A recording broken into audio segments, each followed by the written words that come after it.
நான் பழக்கப்பட்டது அரசியல் என்னும் இந்த களத்தில் புகுவதற்கு முன்னால் வெளியில் இருந்து வேடிக்கை பார்த்து கொண்டிருந்தவன் நான்.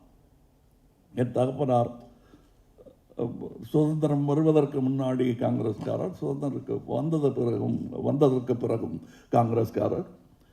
கொஞ்சம் முண்டி அடித்திருந்தால் மந்திரி பதவி கிடைத்திருக்கும், மந்திரியாக இறந்திருப்பார். ஆனால் தன் வேலை முடிந்தது என்பதை நான் பிறந்த வருடத்திற்கு அடுத்த வருடம் முடிவெடுத்து விட்டார். அதுக்காக நான் கட்சியை விட்டு போகிறேன்னு சொல்ல, கட்சியில் இருந்தார், என்னென்ன உதவிகள் செய்ய முடியுமோ அதை செய்து கொண்டிருந்தார். கடைசி வரையில் அவர் அந்த கதர் சட்டையை போட்டுக்கிட்டு அதன் நீட்சியாக அதன் தொடர்ச்சியாகத்தான் என்று கமல்ஹாசன் ஹவுஸ் ஆஃப் கதர் என்னும் ஒரு இயக்கத்தை கம்பெனியை நான் நடத்தி கொண்டிருக்கிறேன். ஸோ அந்த வழி வந்த எனக்கு சந்தர்ப்பவாதம் என்பது ஒரு வாதமே இல்லை என்பது தான் என் கருத்து. சந்தர்ப்பம் என்பது ஒன்று இருக்கலாம், வாதம் என்பது தனியாக இருக்க வேண்டும். நமது வாதத்தை சந்தர்ப்பத்திற்கு ஏற்ற மாதிரியெல்லாம் மாற்ற முடியாது.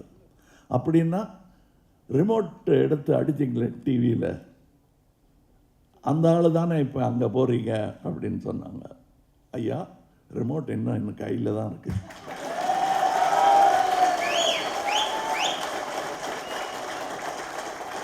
டிவியும் அங்கேயே தான் இருக்குது. ஏன்னா நம்ம வீட்டு ரிமோட்டு, நம்ம வீட்டு டிவி. ஆனால் அந்த டிவிக்கான கரண்ட்டையும் ரிமோட்டுக்கான பேட்டரியும் உருவப்பாக்கும் ஒரு சக்தி ஒன்றியத்தில் உருவாகி கொண்டிருக்கிறது. இதை நான் இனிமேல் எரிஞ்சா என்ன, வச்சிருந்தா என்ன,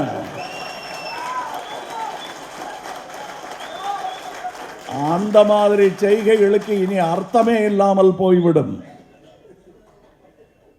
நான் ஒரு தனிப்பட்ட மனிதரை என்றுமே தாக்கியதில்லை. மோடி என்பவர் பாரத பிரதமர், மரியாதைக்குரிய பாரத பிரதமர். அவர் இன்னைக்கு இந்த அரங்கத்துக்குள்ள வந்தால் அவருக்கு கொடுக்கப்பட வேண்டிய வணக்கங்களை எல்லாம் நான் கொடுப்பேன். அதுக்காக என்னங்க இப்படி எதிர்த்து பேசிவிட்டு அவர் வந்ததும் குனிகிறாருன்னா அது அவருக்கு மனிதனுக்காக செய்யும்போதில்லை, மக்களின் நாயகம் இன்னும் இருக்கிறது என்பதை சொல்வதற்காக அவருக்கு தலை வணங்குவேனே தவிர தன்மானத்தை விட்டு தலை வணங்க மாட்டேன்.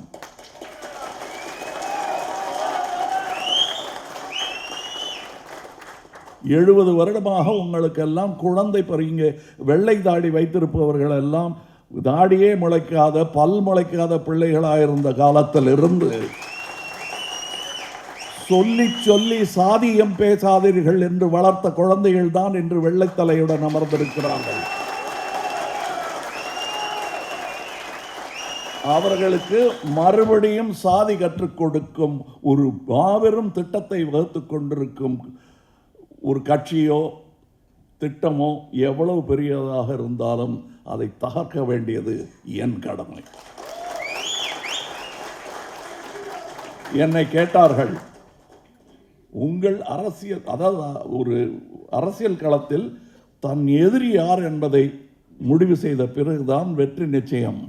நீங்கள் அது இல்லாமல் இப்படி மையம்னு சொல்கிறீங்களே, அது எப்படி சரியாக வரும்? நான் என் எதிரி யார் என்பதை முடிவு செய்து விட்டேன். என் அரசியல் எதிரி என்றென்றும் நினைவு தெரிந்ததிலிருந்து நினைவு போகும் வரை எனக்கு எதிரி சாதியம்தான்.